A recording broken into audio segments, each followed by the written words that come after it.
Drops de Engenharia, o podcast do curso de Engenharia Civil IFPA Santarém.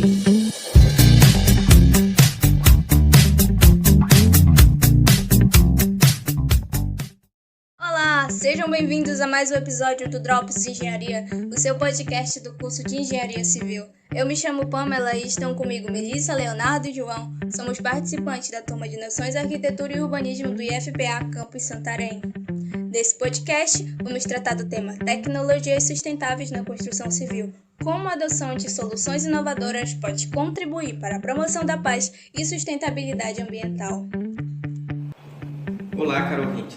Sou Leonardo. Bom, no meu ponto de vista, esse tema é muito importante e bastante necessário para ser colocado em prática na nossa atualidade. Pois, se nós humanos não mudarmos o nosso comportamento em relação ao meio ambiente, os cenários de mudança climática que estamos vivenciando só irão piorar cada vez mais, e com isso, as perspectivas de prosperidade para as futuras gerações será baixíssima. Eu vi, há uns 3 meses atrás, em um insight de notícias, que o atual secretário-geral da ONU anunciou oficialmente que nós saímos da era do aquecimento global e entramos na era da ebulição global. E isso é muito preocupante. Pela primeira vez, a temperatura média global esteve 1,5 graus acima da era pré-industrial. O interessante é que essa é a meta do Acordo de Paris para o aquecimento global. E detalhe, ela nunca tinha sido atingida antes.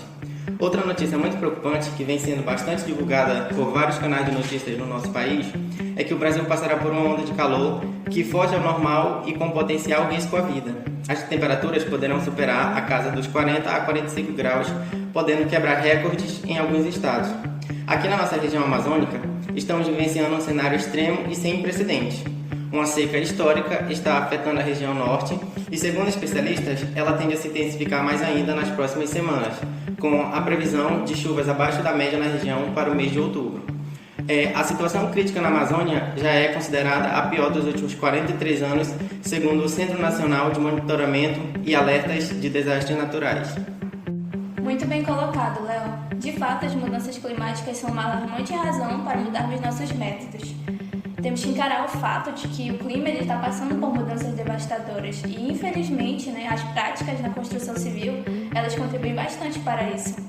Essas são questões cruciais que exigem a nossa atenção imediata, porque nós estamos vivendo, literalmente construindo o nosso futuro e precisamos fazer isso de uma forma mais sustentável para preservar o nosso planeta. Eu vi esses dias na Folha de São Paulo que a estiagem no sul amazônico alterou a paisagem dos pontos turísticos como Alter do Chão, distrito da nossa cidade de Santarém. O rio Tapajós alcançou a altura de 1,58 metros, o nível mais baixo desde 2010, que foi o ano da seca e considerada a mais drástica desde o século XX. Para a mesma data, quando a medição foi de 1,32 metros. Então, essas mudanças que são causadas pela estiagem são notadas nas principais praias da Vila do Balneário e afetam diretamente a população que ali vive.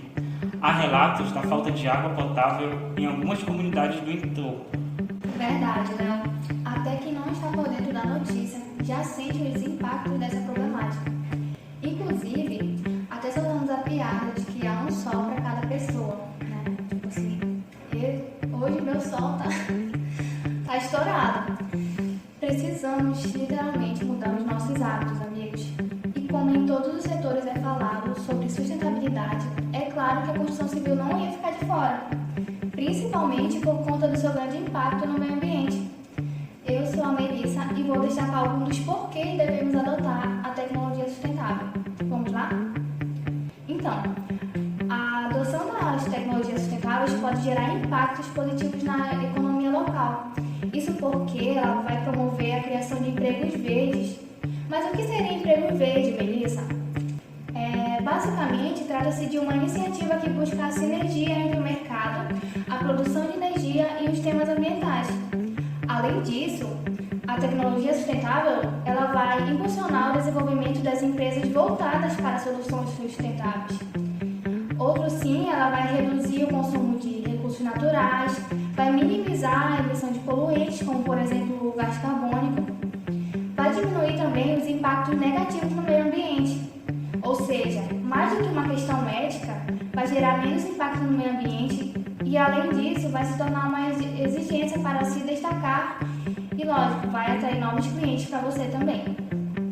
Na maioria das vezes, ser sustentáveis na hora de construir melhora a qualidade de vida dos cooperadores e também vai aumentar o lucro da tua empresa.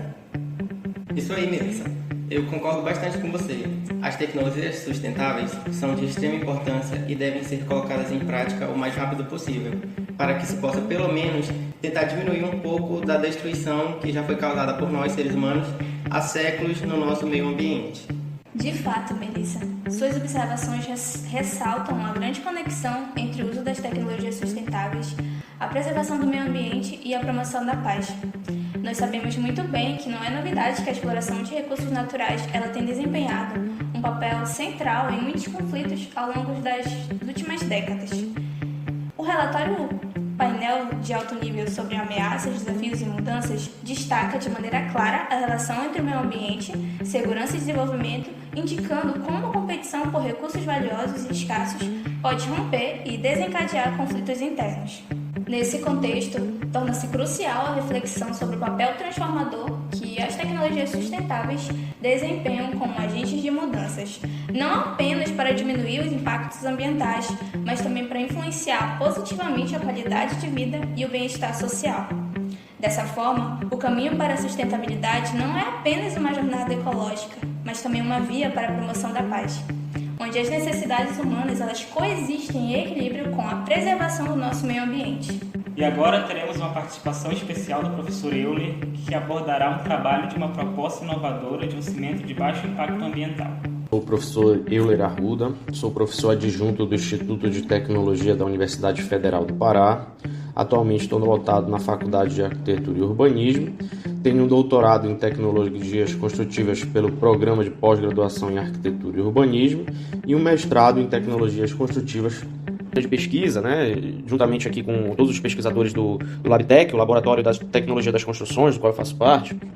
E a gente substitui esse clinker, que é o cimento puro, vamos dizer, que vocês já observaram que para a produção dele a gente emite CO2, e a gente substitui por materiais, inclusive resíduos de outras indústrias, para que a gente não queime tanto essa matéria-prima e deixe então de emitir tanto CO2. Claro, desde que a gente mantenha as propriedades com relação principalmente à resistência mecânica e à durabilidade, porque lembrando sempre que a indústria cimenteira principalmente ela é bem conservadora, então a gente precisa fazer essa transição sustentável de modo a mitigar esses impactos ambientais com uma certa melhora desse desempenho. E a gente vem há alguns anos, em torno de 5, 6 anos, conseguindo encontrar bons resultados, tanto com relação ao desempenho do próprio material, vamos falar aí de resistência mecânica, assim como da durabilidade e mais ainda no quesito ambiental. A gente anda conseguindo, com determinadas proporções, reduzir por menos da metade as emissões de CO2, atingindo resistências à compressão, por exemplo, muito maiores. E a gente foca principalmente em alguns resíduos, São os resíduos do beneficiamento do caulim, por exemplo, para a produção de pozzolanas, e a gente usa sempre em paralelo a pozzolana com um filler, que é o próprio matéria-prima do cimento, o calcário, que eles têm uma reação cinética. A gente se utiliza dessa sinergia, eles dão um upgrade, vamos dizer assim, nessas resistências e nessa durabilidade com a utilização desses materiais. Mas eu acho muito importante a gente ressaltar que, como a gente vive num país continental, a gente deve focar sempre nesses aspectos em relação à distância, Esses resíduos, por exemplo, os resíduos industriais, devem estar perto sempre dos polos de utilização. Então, existe um raio, uma certa distância de economia, tanto financeira quanto para a própria emissão de CO2 de transporte desses resíduos para a planta de fabricação desse cimento sustentável, Então, a gente desenvolveu um trabalho em 2018, que foi concluído em 2020, no qual chamou a atenção da indústria cimenteira, já era um cimento ecológico, e aí nós chamamos a atenção da indústria, mais recentemente da indústria mineradora, de uma mineradora aqui da região, no qual comprou a ideia para o desenvolvimento de um projeto, que foi o primeiro projeto aí de um convênio guarda-chuva entre a universidade e essa mineradora. Então eles fomentaram a pesquisa do laboratório para a incorporação do resíduo deles, que é o resíduo da bauxita, em conjunto com nossos cimentos sustentáveis, O que deu muito certo por causa das propriedades físicas e químicas desse material, desse resíduo industrial deles, que vem proveniente da indústria da alumina. Então, nós obtivemos grandes resultados e hoje em dia esse material, esse cimento, está em processo de patente internacional, É interessante ressaltar que a gente sempre precisa aliar, como a gente comentou no início, a demanda do cimento é muito alta, então tem que estar aliado a um resíduo industrial, por exemplo, que consiga atender essa demanda industrial, Então, essa indústria tem um volume estocado, em depósitos de resíduos sólidos de grande volume, então atenderia essa demanda da indústria cimenteira, né? Então, agora, fase atual, nós vamos partir para uma nova etapa do projeto, que é a confecção de um protótipo do cimento. A gente ainda vai passar por uma pequena etapa de laboratório, mas a gente vai construir um protótipo que será uma casa onde nós vamos estudar diversos aspectos ambientais, desde a própria absorção do calor do sol na casa e da utilização e o consumo de energia dessa casa, já que é um cimento que vai ter uma coloração um pouco mais avermelhada, que vem proveniente do próprio cor natural desse resíduo. Então, a gente vai estudar diversos aspectos relacionados não só ao produto em si, mas também com a utilização da edificação. Outra inovação bem marcante, a gente vai trazer aí como vanguarda mesmo, como a gente está tratando de resíduos, né? Sempre existe a preocupação com a toxicidade desses materiais, né? É proveniente de processos industriais e existem alguns metais pesados, né? Nós já tivemos resultados excelentes com relação, por exemplo, à lixiviação desse material, né? Do quanto esse material poderia deixar livre algum tipo de material tóxico, como por exemplo metais pesados. Nossos resultados foram excelentes, isso não aconteceu, esses materiais não ficaram livres, né, ao meio ambiente, mas nós vamos estudar isso mais a fundo com a confecção do próprio protótipo agora, né? Pensando nesse contexto de sustentabilidade, poderíamos propor uma edificação modelo que possa utilizar materiais sustentáveis. Nessa edificação, poderíamos utilizar um piso ecológico com a utilização de resíduos da castanha do Pará. Os pisos ecológicos têm sua marca principal no fato de serem sustentáveis. Isso significa que eles não causam degradação, porque apesar de se tratarem de um recurso da natureza, eles podem ser repostos. A proposta de um piso de baixo impacto ambiental, custo reduzido e uma implementação rápida é referida à criação do ecopiso a partir de resíduos da castanha do Pará, destinados a atender o mercado da nossa construção civil.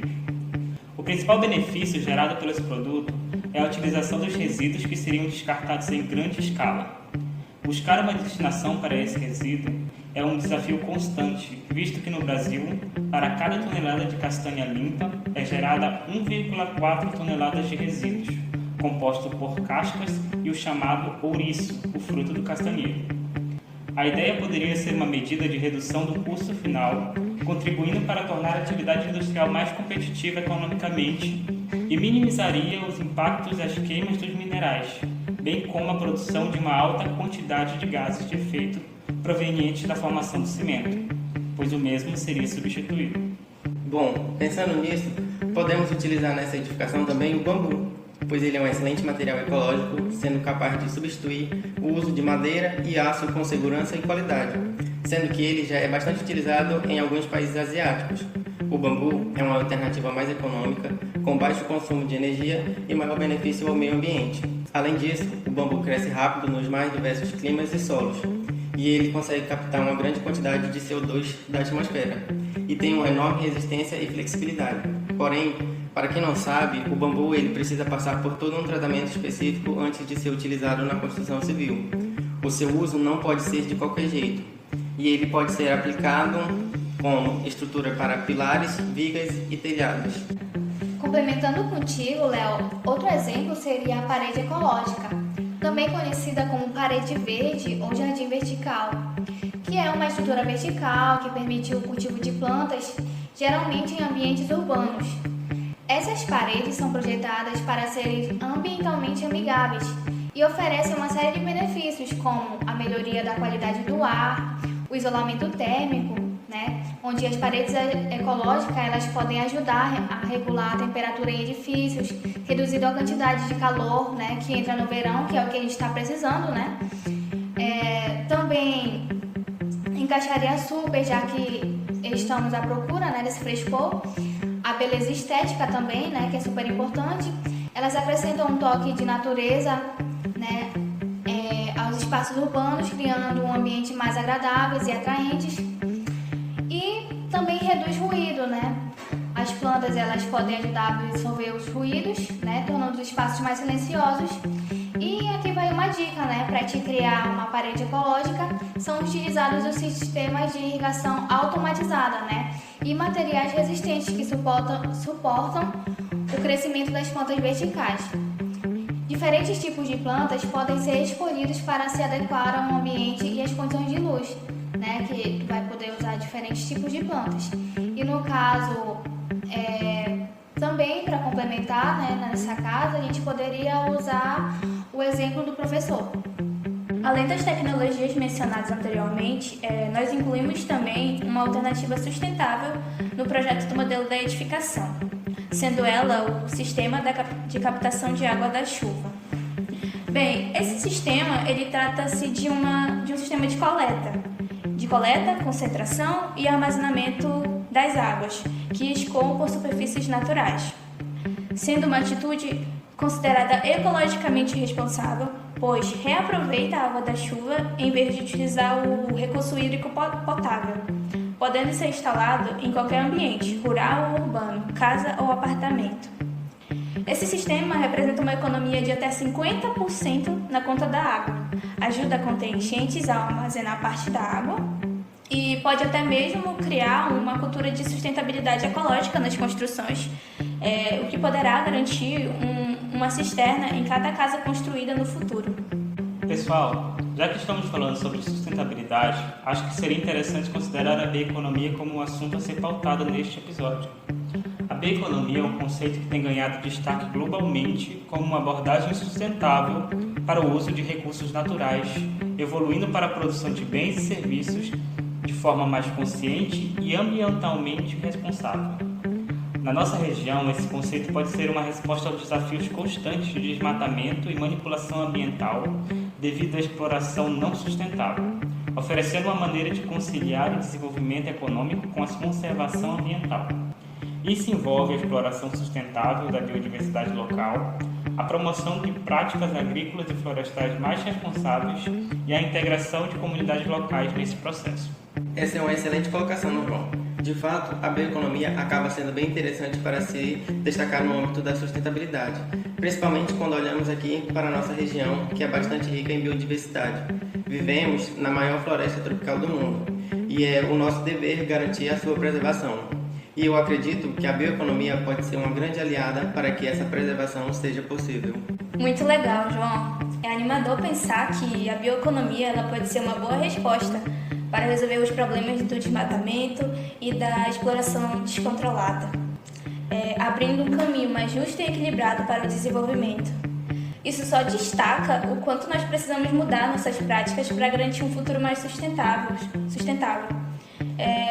Estamos basicamente falando em ajustar o jeito como fazer as coisas para que a natureza e a economia possam andar lado a lado de forma mais saudável. Portanto, pessoal, a incorporação de tecnologias sustentáveis na construção civil não apenas contribui para a preservação do meio ambiente, mas também desempenha um papel fundamental na promoção da paz, através do uso responsável dos recursos naturais e da construção de comunidades mais equilibradas e resilientes. Obrigada a você, ouvinte, por nos acompanhar até aqui. Agradecemos a cada participante que tornou possível esse episódio. Nos siga no Spotify, YouTube ou Deezer para ouvir esse e outros podcasts. Terminamos aqui mais um Drops. Esperamos você no próximo.